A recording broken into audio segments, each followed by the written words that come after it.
Okay. He was the early organizer of conservative clubs, meeting many national authors. And he's just a wonderful man, a great patriot. So I'd like you to welcome Frank Bruno.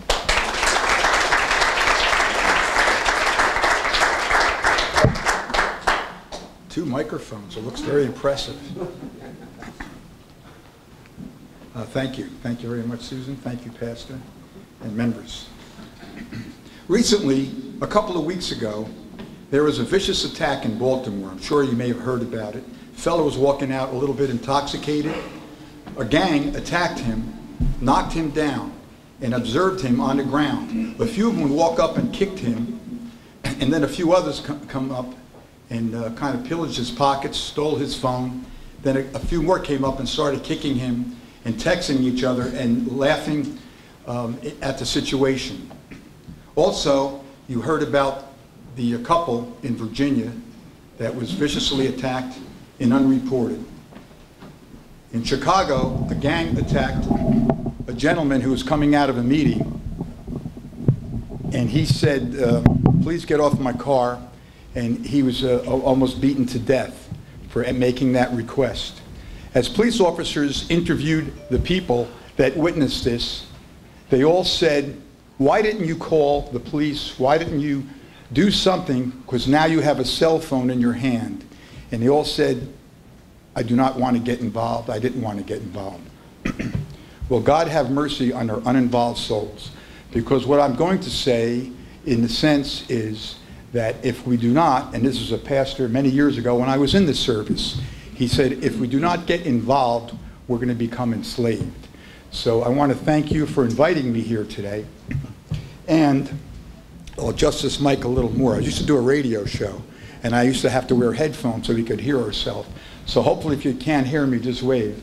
But I'll try to speak loud enough. Now, it's great to be here in front of a group that the Vice President congratulated the AFL-CIO for holding you barbarians back from the gates. And we have, what's that? I don't watch MSNBC, but I'm sure you'll know his name. Matthews? Yes, for 1 week, calling people in the Tea Party Nazis, Nazis. You even have a great movie, I guess it's on the website, Tea Party, Zombies Must Die. So it's good to be in front of a famous group that gets all this wonderful publicity. And what I'm about to do, though, is something that I'm rarely do. On a radio show I used to do for 8 years, you just talk off the key. And I'm going to try to follow a script, because as you said, don't put me to sleep. And my fear is that I'm about to cover about 300 years of history, and I'm going to try to do it as quick as I can, because I know everybody in history class always sat in the back row. So I want to make sure that we can at least get the essence of the essence, if that's such a phrase, and point out some of the important parts. I can't do due diligence to some of these subjects that really, as I mention them, you'll know there's an enormous history in our 20th century and what occurred because of them. But let me locate this. This is something you do know, but I want to repeat it. I think it's worthwhile. And that is, I was kind enough that they asked me last year in Bound Brook to read the Declaration of Independence, which is done each and every year since one of the flags was unfolded, and the Declaration of Independence was read there real early as it left Philadelphia. So each and every year they do that.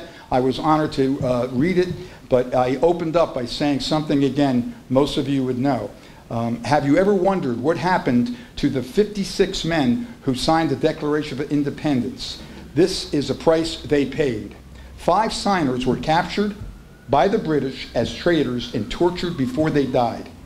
12 had their homes ransacked and burned. 2 lost their sons in Revolutionary Army. Another had the 2 sons captured. 9 of the 56 fought and died from the wounds of hardships resulting from the Revolutionary War. These men signed and pledged their lives, their fortunes, and their sacred honors. What kind of men were they? 24 lawyers and jurists, 11 were merchants, 9 were farmers, and a large plantation owner. All were men of means, well educated, but they signed the Declaration knowing full well the penalty could be death if they were captured. Carter Braxton of Virginia, a wealthy planter trader, saw the ship swept away from the seas in the British Navy. He sold his home and property to pay the debts, and he died in rags. Thomas McKean was so hounded by the British that he was forced to move his family almost constantly. He served in the Congress without pay, and his family was kept in hiding. His possessions were taken from him, and poverty was his reward. Perhaps one of the most inspiring examples of undaunted resolution was the Battle of Yorktown. Thomas Nelson Jr., the most famous case, was returning from Philadelphia to become the governor of Virginia. He joined General Washington outside of Yorktown. He noted the British General Cornwallis had taken over the Nelson home for his headquarters. But then, as the Patriots were firing directly, they were avoiding his house. So he walked up to some of the Navy people and said, "Why are you not firing upon my home?" He said, "Sir, out of respect to you, we will not do that." He said, "It's in British hands. Take down my home." And they fired and destroyed it. Honest John Hart was driven from his wife's bedside as she lay dying when British and Haitian troops invaded New Jersey. Just months after he signed the Declaration of Independence, the 13 children fled with their lives. His fields were then a grist mill, were laid to waste. All winter, for 4 more years, Hart lived in the forest and in caves. Finally returning home to find that his wife was dead, his children vanished, and his farm destroyed. Rebuilding proved to be too great of a task. A few weeks later, by the spring of 1779, Hart was dead from exhaustion and a broken heart. And you know that we have Richard Stockton, Morris, we can name so many others of those 56 that was either tortured or killed because they signed their name, as we can stand here today. And reflecting back on those people who did not want to get involved. As I mentioned, we have to get involved or we'll become enslaved. So I thank you again for letting me appear before a group that I certainly admire. Now, one of the points I would like to make, I know it said totalitarianism, so I want to, last minute today, I'm not good on word processing, Susan, but I kind of rearranged everything. So bear with me because it may sound choppy, but I certainly want to contain and re-edit and get it down. So I have to, near the end I shouldn't, but let me read parts of this. I'll start off about totalitarianism, but I'll repeat the idea is, why I'm here, I think, is what I mentioned earlier, that Chris Matthews calling Tea Party people, or for years, people so-called of the conservative party being called fascists. I hope that we can disprove that in this quick history of the past few hundred years. Totalitarianism, when we look at total government control from top down, we see a huge experiment in collective planning, with governments wielding total power in an attempt to build a godless Eden. The experiment has been a total failure in every way imagined. Like other totalitarian movements of its era, one communist proposed a hard-nosed bargain. People would exchange their liberty for security. Western pundits described the Marxist version as a social contract. What happened instead was a debacle on both sides of the ledger: mass murder and enslavement in the political realm. Chaos, confusion in terms of economics. In the essence, people gave up their private decisions to government planners and gave their freedom for a mess of pottage, and then they were told the pottage wouldn't be delivered. From that unhappy outcome, a number of things should be apparent. And I mean, it reminds us of Greece today and France and maybe soon California, when that pottage cannot be delivered. The modern zealots, with plans for making over the world by avoiding the Constitution, are deadly menace to our freedom and must be avoided.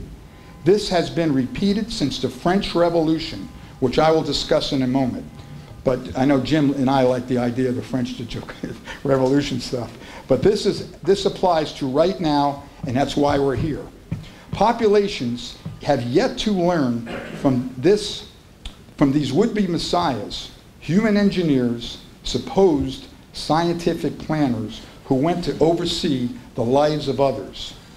I hope there's no drones flying over here tonight. I mean, I told my staff they thought I was crazy when I said there would be drones. They just laughed, but I know you're all up to this stuff. With this record, it appears that we shall never learn from it. And I could talk about the left and the liberals today, they have not learned from the past. We'll get into that. The fact that all these horrors happened on our intellectual, cultural watch should all be also be cause for alarm and bleak reflection. Our recent past has been the most barbaric era in the history of this planet. More than a couple hundred, I mean these are numbers, a couple 100 million people have been exterminated by totalitarian powers. Where do these despotic movements come from? The question deserves the attention. Let's examine them. So I said this is Cliff Notes, so we're going to try to get through a lot of big movements. See, liberalism, unlike conservatism, is operationally uninterested in its own intellectual history. That's important and true. Some even go as far as the new history to claim people like Ronald Reagan. They quote him now, as you see Obama often do, because they won't quote their own, because they know their own past is a tragedy. Liberals are the ones who've insisted that conservatism has been a connection with fascism. That's why I'm here, to hopefully make this point. I'm here to show you that this is in reverse. To me, if I can point out this, I will leave here gratified. Today's liberals don't seek to conquer the world by force or arms, but instead with an ideology of good intentions. Yes, as stated by comedian George Carlin, when he said fascism will not come to America in black boots and brown shirts. Fascism will come to America in Nike sneakers and smiley faces. So if we have this idea where people say it'll never happen here, well, they don't realize what's happening right now. Before I get into the 20th century fascism, it's a word near impossible to define. It's used as a tool. It's, to me, a swear word. It's name-calling tactic, totally cast towards you, and I call it the forbidden zone, as it is to silence you. Oh, come on right in. Yeah, this chair's up here. Yep. Very informed. When I say it's very hard to define, it's amazing. I do have a definition later if we have some time. George Orwell, the man who studied, the socialist who tried to study that word, he has an interesting way of describing what fascism is. There's a books by Stern, there's 300 books, and everyone has the most difficult time thinking and describing and working on what really is the meaning of fascism. It could apply itself to so many different definitions. One can safely say that the French Revolution was the beginning and of the most, well, it was the beginning in history of this kind of a movement. His name, and everyone I speak about in the future, somewhere when you read about this, they will use his name, Jean-Jacques Rousseau. And he deserves to be called the father of modern fascism. And again, politically incorrect, the father of we don't want to do, but it's not nice. And we'll take on the mothers in a minute. It was this close to Mother's Day. Whatever else may have been, however, one thing is clear. The French Revolution was the first totalitarian revolution, the mother of all totalitarian revolutions. It was the spiritual model for the Italian fascists, the German Nazis, and the Russian Communist Revolution. These people are worth more than individuals. These people are sublime, but individuals are weak. This is again Rousseau I'm quoting. Or at any rate expendable. He speaks about the general will. Robespierre realized the dream that would later transfix the Nazis, the communists, and the progressives alike, and he called it the creation of a new man. You know, Robespierre was such a brilliant guy, very confused, almost like James Joyce if you were to read him. Very confused writer. Today it almost really doesn't make any sense. But back then, I mean, his gravesite was moved to have the fact that people, intellectuals from all over the world, would come and praise him. When you have the ability to look back in the revolution, the French Revolution, don't go to Wikipedia to do that, but there's many great sources that you can go and find out that information. He actually created the idea of a love story in a novel, The Weekend Cottage. We hear these things today, and we think that many good things that we would want to live with, but when you trace back, the liberals really capture them. So his ability to create this idea of nature and to have people believe in, at that time, even health food and nature, was just the concept of selling them something that was overall going to be an evil, and we'll get to why it became evil. But again, a brilliant guy selling his writings, and the rest of the intellectuals through the remaining many years would either quote him or look to him as that genius. And he even created a new calendar. You could go and just say the French Revolution calendar, and he changed all the dates and months. It was a complete program to capture the imagination of a country. Now, by doing that, he almost stole Mr. Carvel when he said that Wednesday is Sunday. You know, it's just. But Rousseau is merely as an authoritarian. He also is a totalitarian, since his orders were controlling the aspect of every activity, including thought. Unlike Rousseau's social contract, the individual was obliged to alienate himself with all the rights to the whole of the community. And that was the important part of his philosophy, beginning of, again, of the later philosophies I mentioned. He talks about the state making man whole again and making him happy, not as an individual but as a group. You must therefore treat citizens, I'm quoting him, as children, and control their bringing up and their thoughts, planting the social law in their hearts. They will be one and will be with the good and will be happy, and we will force that upon them. This will be in the control of the state. This is the opposite of what I mentioned earlier about the Declaration, Madison, Hamilton, Adams, and Jefferson.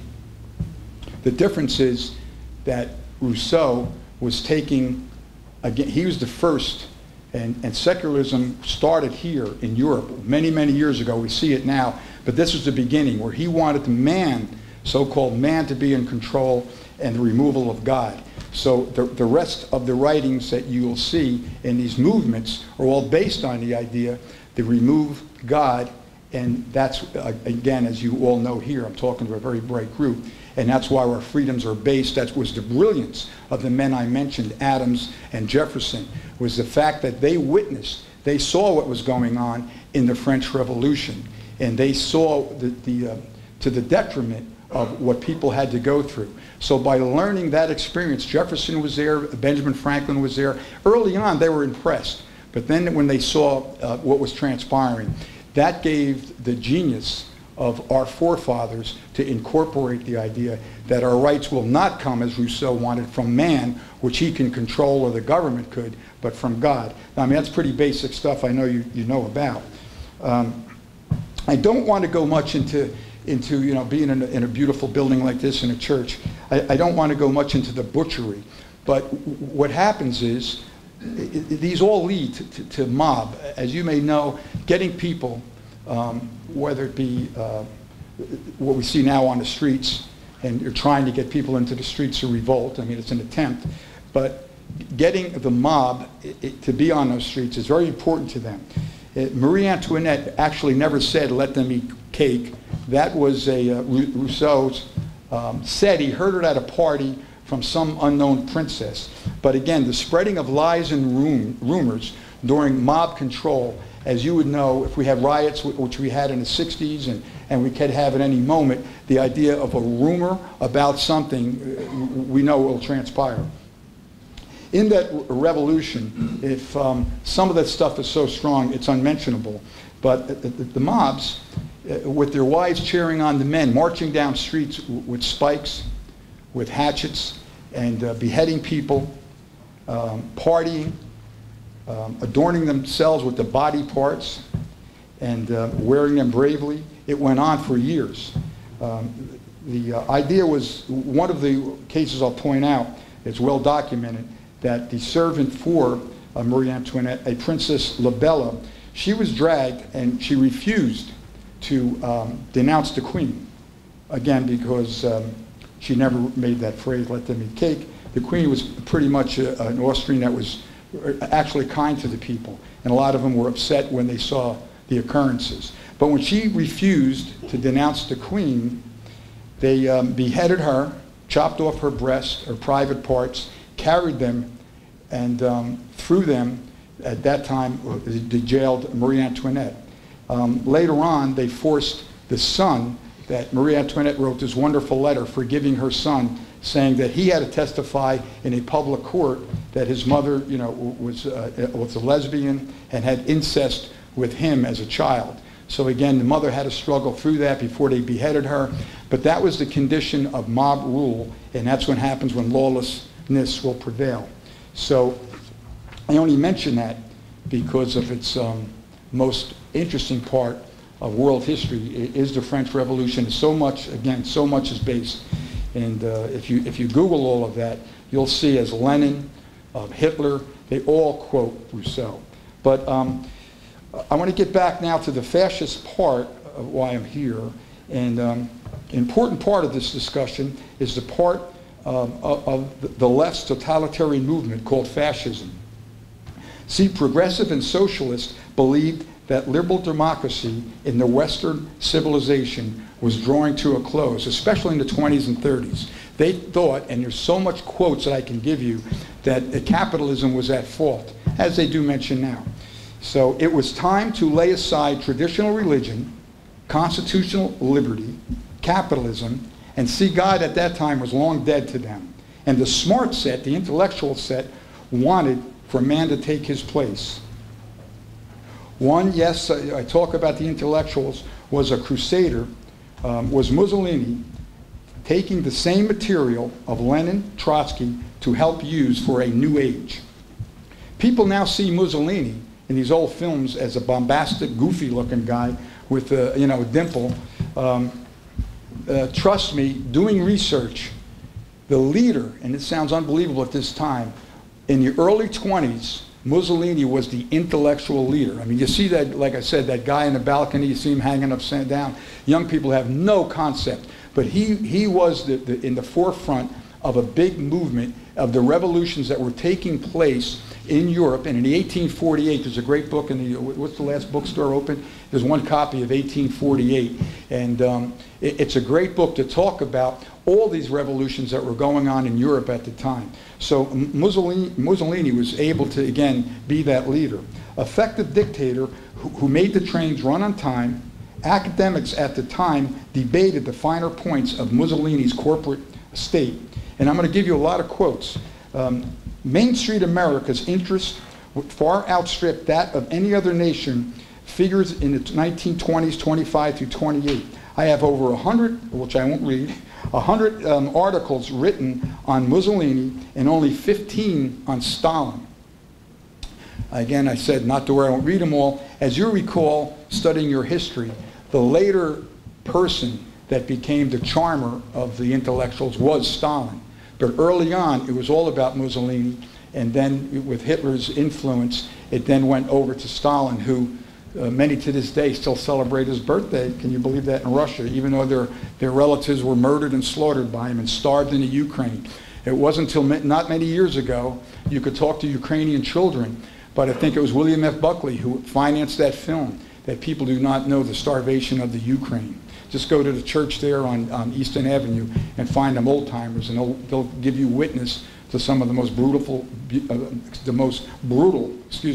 starvation tactics used on their relatives. Anne McCormick of the New York Times painted a glowing picture of El Duce. As compared to Stalin, the New York Tribune, the same James Farrell, the head of U.S. Steel, dubbed the dictator the greatest living man in the world. Hollywood invited him to be in films with Lionel Barrymore. Now I quote this just to make sure you understand it's not all being made up, because it sounds so unusual. Another narrator, my father loved it, Lowell Thomas, he supervised Mussolini, and he was portrayed as a national savior, being Mussolini. The film opened to record business. Columbia took out full-page ads in the New York newspapers, and it had an appeal to all red-blooded Americans. And it might be the answer for America's needs. And again, that Lowell Thomas was the one who did the voiceover, and with that wonderful voice, I made him into, again, look like a savior. Sam McClure, the founder of McClure's magazine, after visiting Italy, he hailed it as a giant step forward and the first new idea in government since the founding of the Republic. 1934, middle of Roosevelt's administration, or an early version of Cole Porter's song, said, "You're on top." It goes, "You're on top. You're the great Houdini. You're on top. You're Mussolini." This was later dropped when Mussolini attacked Ethiopia. But again, just to give you a flavor of what was happening in the 20s and the early 30s. In 1926, American humorist, a guy I really like, Will Rogers, visited Italy, and it shows you how intellectuals or these people could be so led astray, still to this day. Will Rogers visited Italy, and he interviewed Mussolini, and he told the New York Times that Mussolini was some wop. "I'm pretty high on that bird," he said. Rogers, who was a member of the National Press Club, and informally dubbed as the ambassador at large in the United States. Also written in the Saturday Evening Post, there was a conclusion that dictator form of government is the greatest form of government. Saturday Evening Post. This is if you have the right dictator. 1927, Literary Digest conducted an editorial survey asking this question: is there a dearth of great men? The person named most often to refute the charge was Benito Mussolini, followed by Lenin, Edison, Marconi, and Orville Wright, with Henry Ford and George Bernard Shaw tying for 6th place.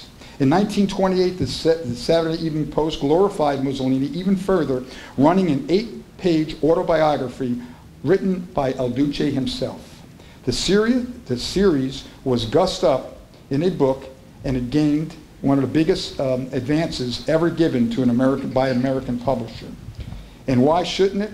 The average American think Mussolini was a great man. Sigmund Freud sent Mussolini a copy of his co-written book with Albert Einstein inscribed, to Benito Mussolini, from an old man who greets you as a ruler, and you are my hero. Toscanini and the rest, and I could go on and on. So in a different form of totalitarianism, we can move from that. One of the so-called intellectuals who created the communist movement, Karl Marx, and again, you could spend a lot of time just to whet your appetite reading about him. Communism, to me, being the most destructive forces yet out of a lot of those movements, that I think they killed, whether it be the Chinese communists or the Russian or Soviet at that time. I think they killed some of the biggest numbers, and these numbers you toss around, but each number is an individual and an individual family. I got a job at Union Carbide. I first learned and became anti-communist as a teenager and before I was in the Navy, and that was because I was walking down what they called bays, and they had these big doors, and they had this varnish, which, as men may know, turns kind of yellow, so it gave it an effect. And these men from Czechoslovakia and these Eastern European countries were escapees, and on those doors they had these prints, black and white, and they put the varnish so it would stick on the glass. And it had people with barbed wire, it had people with piercings, it had some grotesque pictures. And to me, I'm living in America, I couldn't understand none of it as a teenager graduating high school before entering the service. And they would tell me in the break rooms what happened to them and what happened to their families as escapees. So I think for me, that was a beginning to know what communists could mean, and it certainly scared the bejesus out of me. But still another form, starting back in the revolution with Vladimir Lenin, sometimes using Karl Marx concepts, sometimes not. And The reason I mention that is Marx's writing is kind of, he had a few quotes which he didn't invent, you know, workers unite, it wasn't him, and, you know, toss off your chains, it wasn't him. But those kind of sound bites gave him certain status. Marx's most important part that he came up in the writing was the idea that he called it scientific. So if you know scientific determinism, if you ever read Karl Marx, by calling it scientific, he automatically, like Freud, removes the rule that you could even argue at what they do today with global warming, because it's scientific. So these are proven, it's a philosophy, you know, contrary to the best of mankind, but again, repeat, call it scientific, that was probably a brilliant move. Trotsky, who was again friends, and these were combative intellectuals of the same side. Trotsky, who called Lenin a Robespierre again, and a terrorist. Let me stop here a moment. It's unfortunate because of the time constraints, but here's the point I want to make, that in the 20th century, all these forces were joined together as one when they first started. And it was only because of their egos and their style of power were they actually battling among each other. The important point to recognize, it's all the same basic philosophy. That's what the progressives do not want you to consider. Trotsky was arguing with Lenin. Hitler eventually was taking on Stalin. And what is it called, Nazism? As you know, it's called the National Socialist Workers' Party. The liberals really want to say that we're Nazi-like, that we're fascist. No, it's we're not socialists. So it's the National Socialist Party. You tell that to a young kid, and that kind of gets them, they don't know how to answer that. Wait a minute, you guys are all college kids, so you're all a bunch of Nazis. Well, we're constitutional. How are we Nazis when it's socialism, Nazi socialism? It's part of the left. So getting my place back here. So Europe was in turmoil during the 20s and 30s. And yet the progressives today, again, make you believe that as a conservative, you're closer to Nazism and fascism. This is to isolate you and associate you with these evil empires. This talk is common, and those philosophies really belong to the left, and that's why Orwell called it newspeak, as we mentioned before. So Stalin devised, actually Stalin, as best you can research, he devised the word right wing in a newspaper at that time, the Daily Worker, and branded Hitler as a right winger. And that was, to, again, to isolate. It was name calling at its best to try to, again, split and divide. So when the word right wing, if you want to look that up, it's a lot of it, good historians trace it back to Stalin, again, using it on Hitler. I mean, Hitler being more national, but they all wanted to conquer the world. During those battles with Adolf Hitler and the communists in the streets of Germany, and he actually created that flag to be red, so when a red flag. So when they were marching around on those beer gardens, there was the communist clubs, the socialist clubs, they still have them there. I mean, you go to Italy, there's the socialists on one corner, all government retirees. There's the communists on one, and all they do is argue all day. You know, so, I mean, you can see what socialism has done for Italy. It's ready to collapse like Portugal and Ireland and the rest. But the idea then was to create that red flag, and that was to draw in so they can hopefully gain membership from the communists who were battling with brown shirters in the streets. The trouble I got in the Navy that you mentioned is when I proved, and an article was written and associated to me, was that there was the Workers' Party, and they had a peace sign that was considered the Workers' Peace Party, and it was the peace sign on it. You would be awarded that. And it was a use of the broken cross. So if you think about the hammer and sickle, I can tell you, we don't have the time, we could trace it back to an anti-Christian movement. If you take the swastika, it's a broken cross. The peace sign, a broken cross. The swastika was done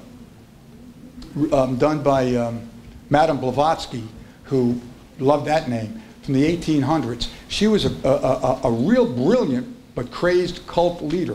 And the Nazis actually lent a lot to her. They read her, and there's another whole subject about the Nazi movement being so involved with the cult movement. The Thule Society, they went up to Tibet, and there's actually footage and film. Hitler spent much time looking for the spear that pierced the rib of Jesus.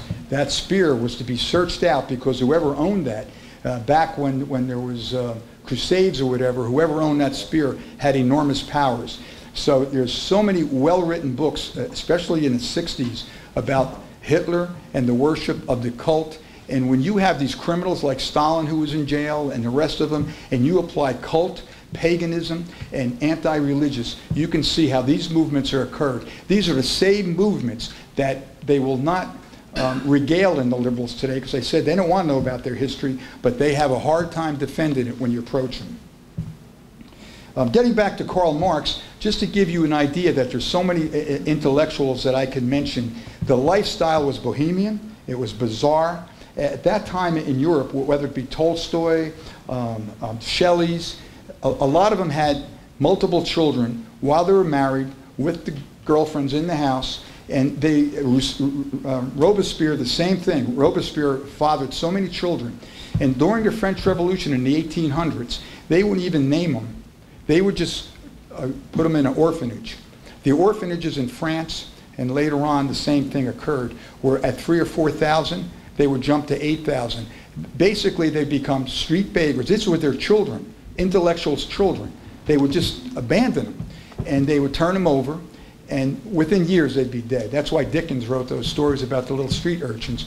But they were all orphans. A lot of them came from the wealthy intellectual families who could care less. Just to give you a description of a small part of Karl Marx. He worked for a German newspaper, Vorwärts. Vorwärts, well, this was in around 1848. Vorwärts means forward. Where have you just recently heard that? Yeah. Now, is that coincidence? I don't know. But no. You can, forward is leaning forward on MSNBC, and Obama's campaign is now called Forward. Very interesting. But that's why they don't want to stand. But one of Karl Marx's very close friends, and I'll only read this briefly so I can move on, Carl Hagen wrote, he called him, this is his friend, he called him a little angry man. He found him intolerably dirty, a cross between a cat and an ape, which disheveled, a coal black hair, and dirty yellow complexion. This is his quote. He goes on to say, it is impossible to say whether his clothes were naturally mud-colored or just filthy. His eyes would spit with fire, and he had the habit of saying, I will annihilate you. This is on page 17 of a Paul Johnson, a great literary expert and historian. So what you get to know is the bohemian lifestyle of the people who many of the left have worshipped over the years. And now that I've covered a little bit of Marxism, Lenin, and I just want to jump quickly and get through this part so we can conclude and get some questions in. FDR, my family would have me moved out of town if I criticized FDR. So just the way it is. But Tugwell and all his cronies at the time, and I could mention George Sewell and all the quotes they have here, many of them were saying that we have to adopt fascist technique in the early 30s before Hitler became an anti-Semite, which put Roosevelt in that kind of a position. But many of them wanted more fascism than they wanted to go towards Stalin, even though history may show something different. It's just amazing that the Roosevelt administration really riffed with some of the most radical people. I mean, I could just name Henry Wallace, vice president.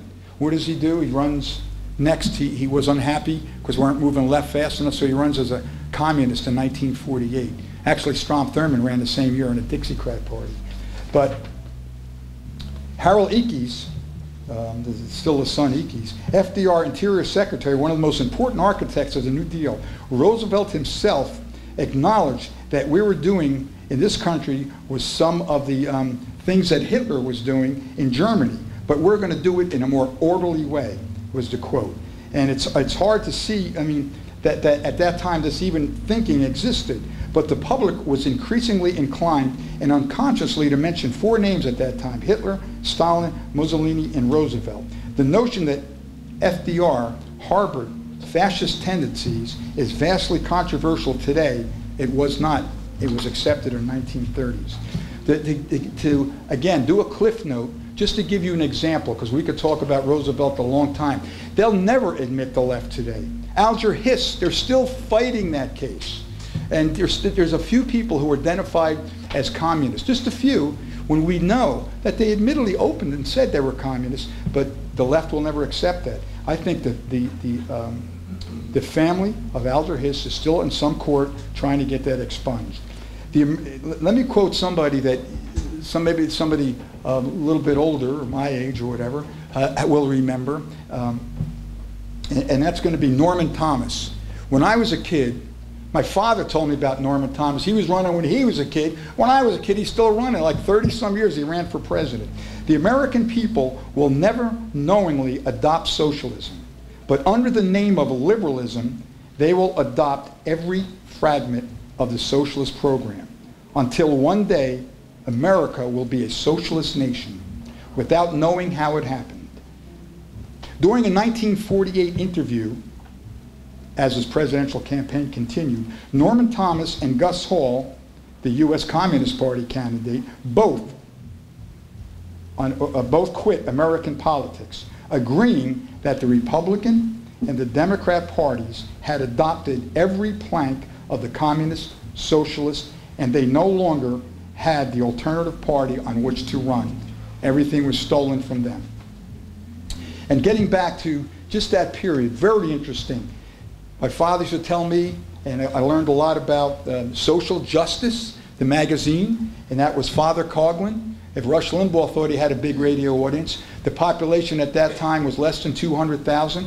I think he had 30 to 40 million listeners every day, Father Coughlin. Father Coughlin had probably one out of every 3 people in the evening listening to his show. Father Coughlin was an anti-Semite. He had Roosevelt nervous. They welcomed him in, and he was joining with Senator Huey Long. And you all remember Huey Long. I'm sure that name still lives on. I was in Louisiana talking to some Cajun kids on a corner, and I loved them because it was really a Cajun town. It was a throwback. It was a small little farm town. They went hunting on Saturdays and for wild boar. A lot of them had to be helicoptered out to the oil rigs. The young guys were working. So I said to them, geez, I'm curious here in Louisiana, in this wonderful town, Mamou. They spoke a lot of French. And I said, how many people are going to vote for Obama? And in that Cajun accent, he went, 0. So I said, well then, who would be the guy that you would most likely see? He goes, he's 20-some years old. He goes, Huey Long. They still lives on. So if you ask a 20-year-old about a governor that existed in the 30s, they would have no idea or no name to give. But for Jim's sake, we had an author, John Flynn, who was a socialist. He took on the Roosevelt administration as being a left-wing to socialist. And John Flynn, a Bound Brook writer, later left many years ago, but he was hounded for years with tax situations by strong-armed by the Roosevelt administration. So you have Huey Long, a radical progressive. You have Father Coughlin, an extreme radical progressive, who really wanted to emulate Stalin. And the argument was that they welcomed him in, but they were saying Roosevelt wasn't moving fast enough. Now, Coughlin was at the inaugurations. He was the priest. And if you knew how radical he really was, Huey Long was going to join with him and run a party against Roosevelt because he wasn't moving to the left fast enough.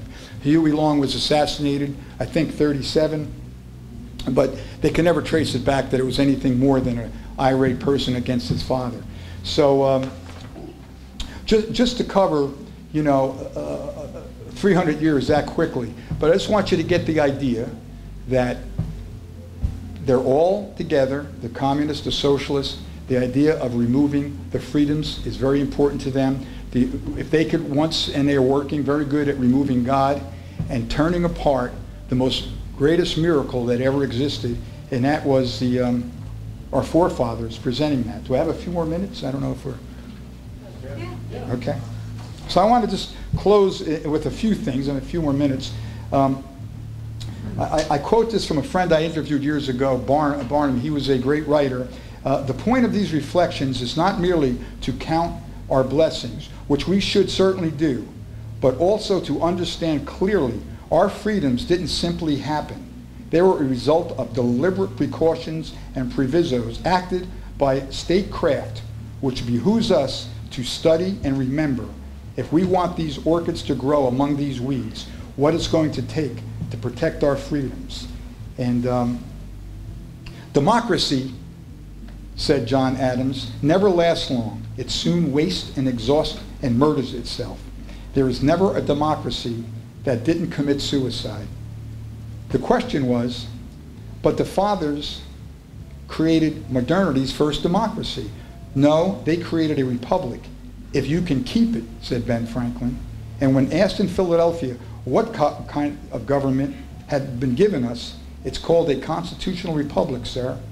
And to protect that and defend God's given rights, they annotated an establishment of that government.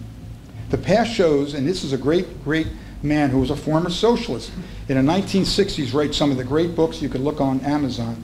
Richard Weaver, 1962, wrote right before he died, a year before he died, the past shows, a lot of these people have bedside changes. The past shows unvaryingly that when people's freedom disappears, it does not go out with a bang, but in silence, amid the comfort of being cared for.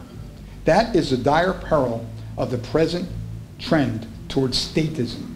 If freedom is not found, accompanied by a willingness to resist, and is not to reject its favors, rather than to give up what is intangibly but precocious, it will not last for long. And just a few more comments, just to give you the mindset of the intellectuals, because Susan was kind enough to say that I did do a few years. I was a conservative back in the 60s. When I joined the Navy, there was a congressional investigation because I did organize, inappropriately maybe, a conservative group on ship. The reason I did that was when I went to the library to do all this research, everything I found, we were fighting the communists in Vietnam. Everything in the library was all pro-communist books, W.E. Du Bois, all of that. So I made a stink. I said, wait a minute, you could have all those books. I don't want to eliminate those books. Why can't we have conservative books in a library? And then I found a 1950s document that told the Navy we have to be trained in anti-communist activity from the 50s. They said that's outdated. So I kept arguing with the captain. The lieutenant commander sided with me. The article was written about the peace. It ended up that we had a pretty big group. So because of that, it got wind in Washington. My poor lieutenant commander had to go for a congressional investigation. I always felt bad because I kind of started it.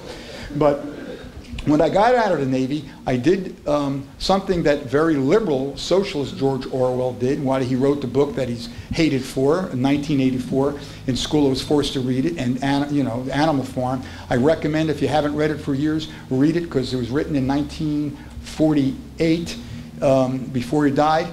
He died as a young man, I think 37, if I recall. Read those books because he captured that feeling. I went and met Susan Sontag, which is a very liberal writer. She just died recently of cancer. She wrote a great book on photography. She didn't want to be photographed, and to her chagrin, to show you how liberals treat each other, she was I don't know if she was married to, but her live-in friend was Ann Leibovitz, a great photographer, who photographed her when she could not fend for herself, dying of cancer, which people looked at as an interesting picture. I found that just dreadful because, in a sense, the few discussions I had with Susan Sontag, I know she was a very bright, concerned woman.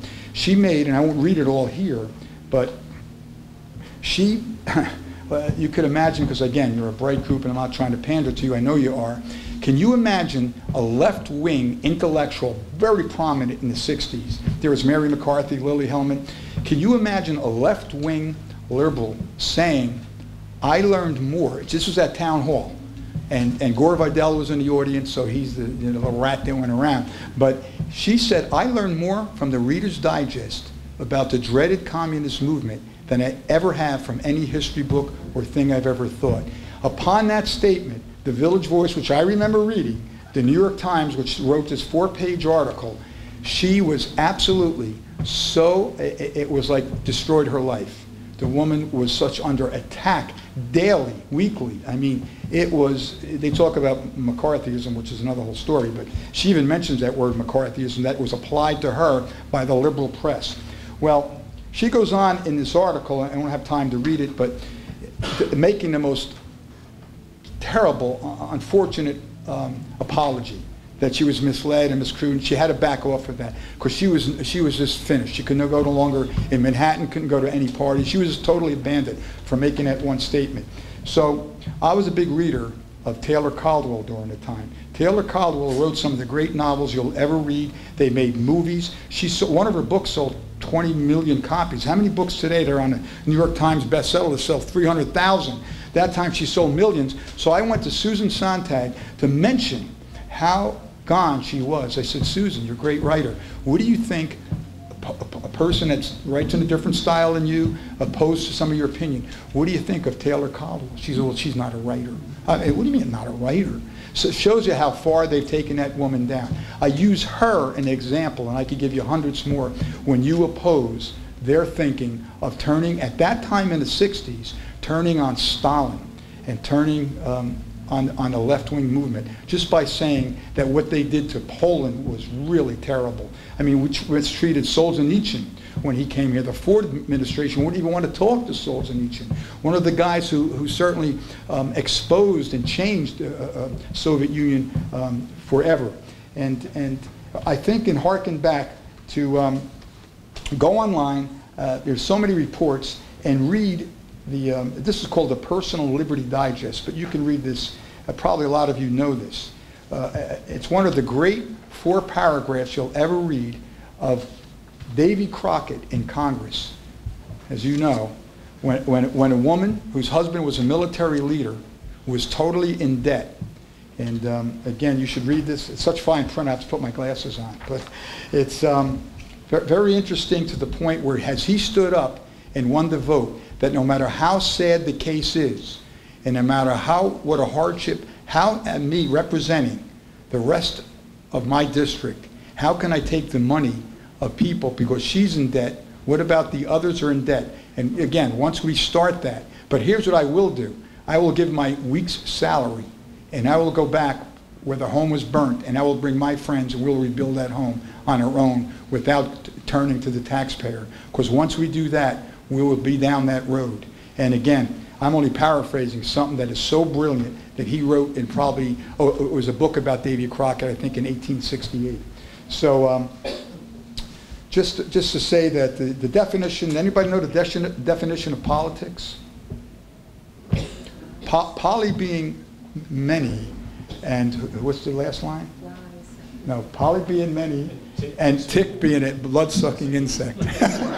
Now, I also say that I was listening to Brendan Byrne, a funny guy, last night. I went to the correspondence dinner, and Mayor Haig in Jersey City was asked by one of his contributors, Sir, I really need to have my son a job. And I mean, this continues today, as we know.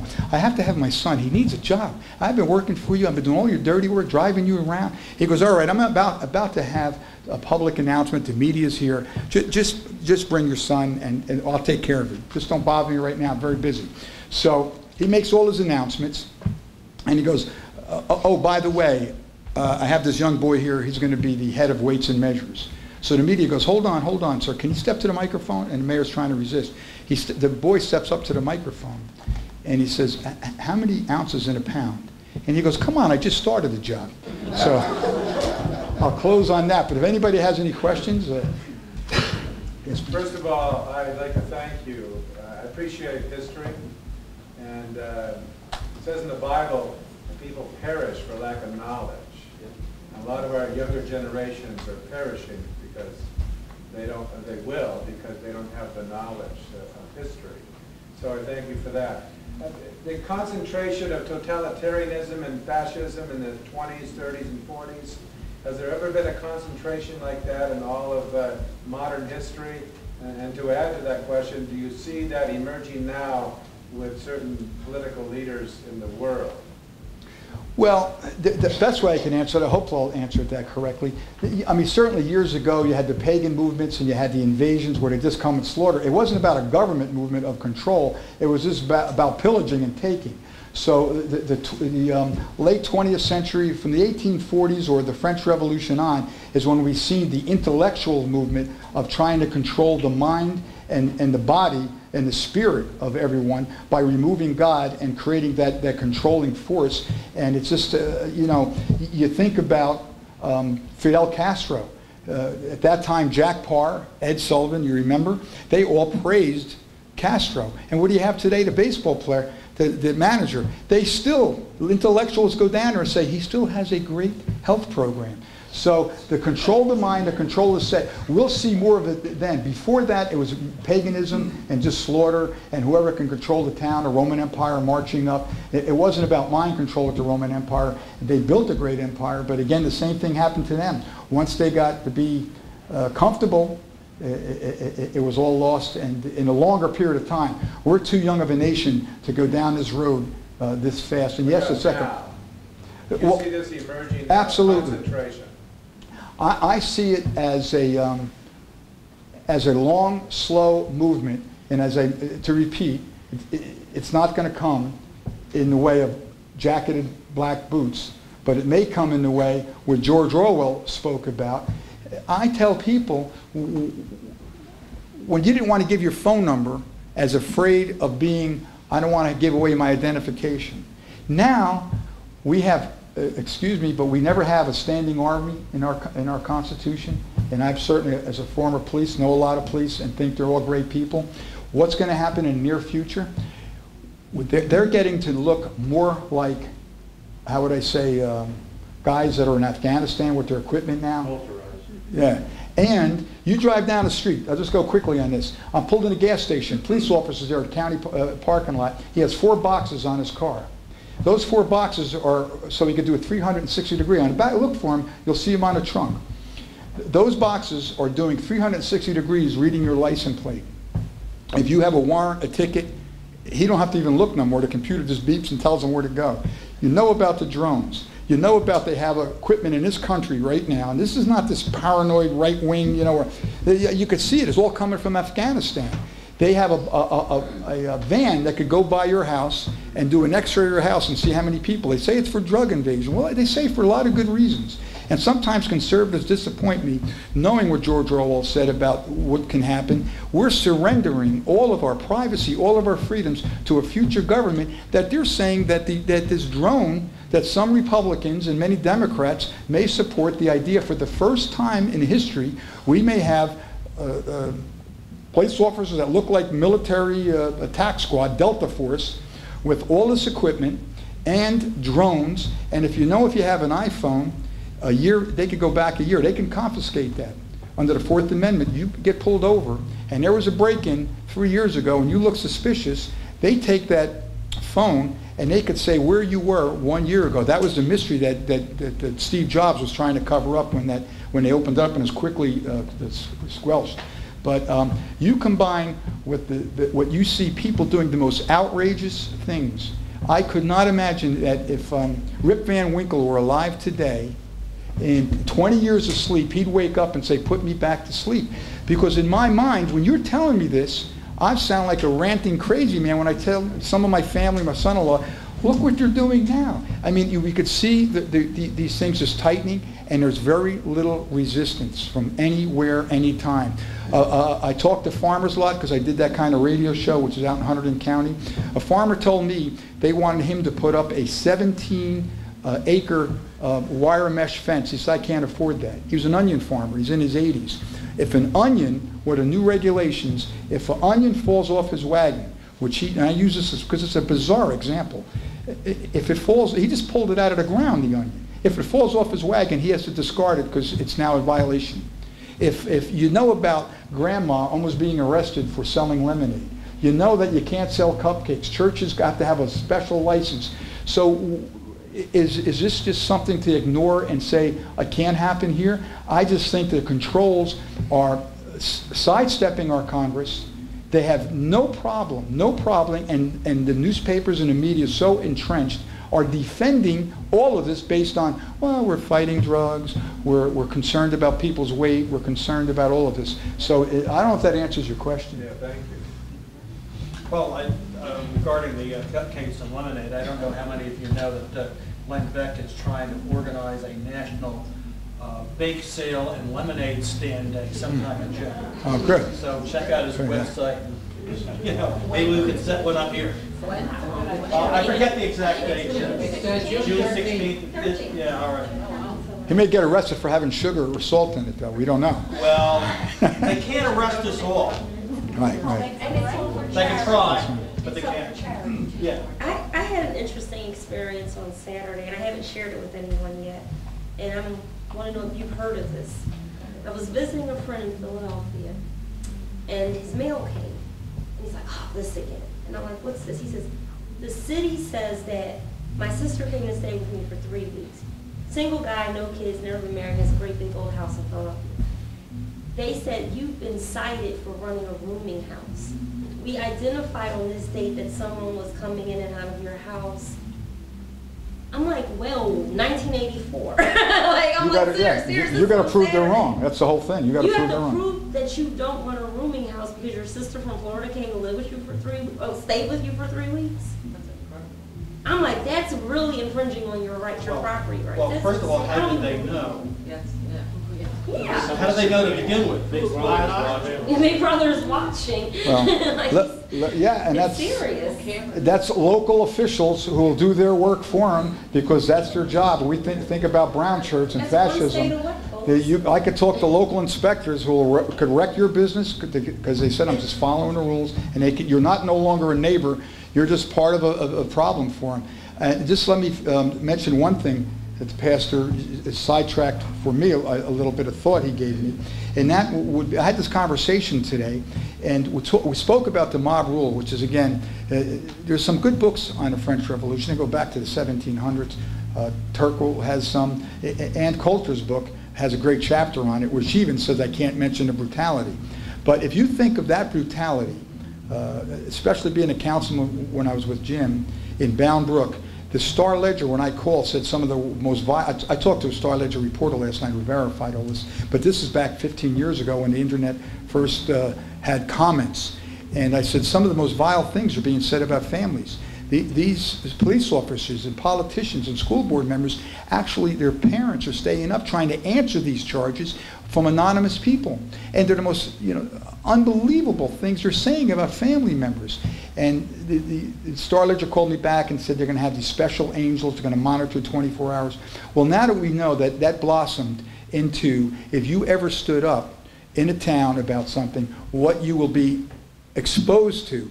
You will have things said about you that are 100% untrue, but it has to affect your children and you. So if people think that they could write these most vile things undercover, we talk about humankind and we talk about what happened in the past. Can you imagine if we didn't have some of the laws that protect us today? They would be the same people who would join that mob and crucify you if they had that ability. That there was a law in this country that says you can't be behaving like that. Well, just another comment on this whole business of spying and that kind of thing. Half an hour ago, I was on the phone with a friend who is a convicted felon, unjustly convicted, now on parole, and they brought him up for charges for communicating on the internet. Not allowed to send emails, not allowed to go onto a website and look at the news, not allowed to do any of that. Now, it wasn't a condition of his parole, but they said you can't do that. I'm not going to criticize Facebook. All the stuff you consider brilliant, genius, on how we could communicate and buy our products. But if you look at it from another way, we all belong to some part of this internet culture. But if you think of it another way, they are not forcing us to turn ourselves in. We're volunteering, putting the stuff on the internet. There'll be a time where it's going to be so politically incorrect that what you have put, or your children have put on the internet, some picture, years ago, may be considered so politically incorrect that they will have whatever society may exist come crashing down on them. Because an example would be people tweeting pictures of themselves for some weird reason.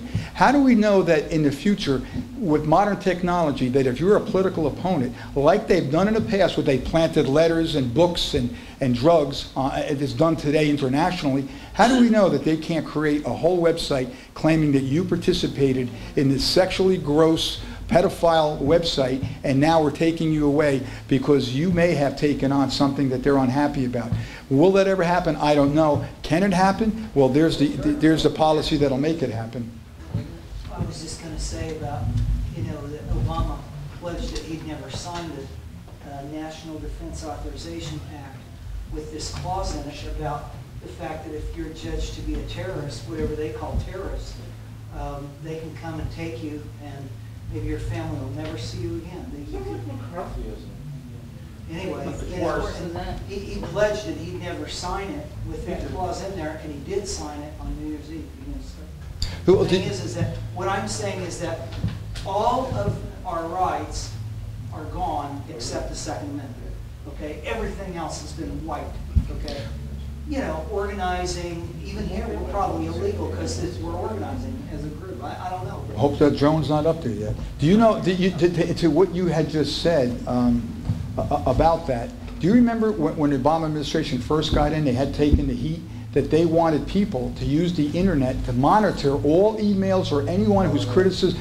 They immediately got blasted by Fox News, and I don't know if they did, but they withdrew from that policy. But only recently this week, you may have heard where the fella gave $5 million, and he was a businessman, lived an exemplary life. Now his family, his children, they're all under being monitored. They're all under being, every little stone is being unturned, and the guy is being attacked. So to say to people, I just don't know, because I've been in a battle, certainly slowed down in the last few years, but I've been in battle as a teenager, and I know what you go through by saying, people think you're crazy. And they, for whatever reason, you could analyze it forever. Either it's like that little, the Confucius who had the giraffe, he mentioned that he was a farmer, and he said that there's this animal that has got 11-foot neck, and it's got polka dots all over it. And the farmer goes, that's no such animal. This is written 2,000 years ago. Now, the circus comes to town, and actually the man who was saying that was excited because the circus broke down and a giraffe escaped. He goes to the farmer's house and eating the top of his tree. And he brings the farmer out, and he goes, look. And the guy turns around and goes, there's no such animal. So to convince some people you'll never do it, you have to find people who at least have that desire to know something. I don't hope I'm not holding you all up. I'm going to be around a while, but thank you very much. I really appreciate talking among you.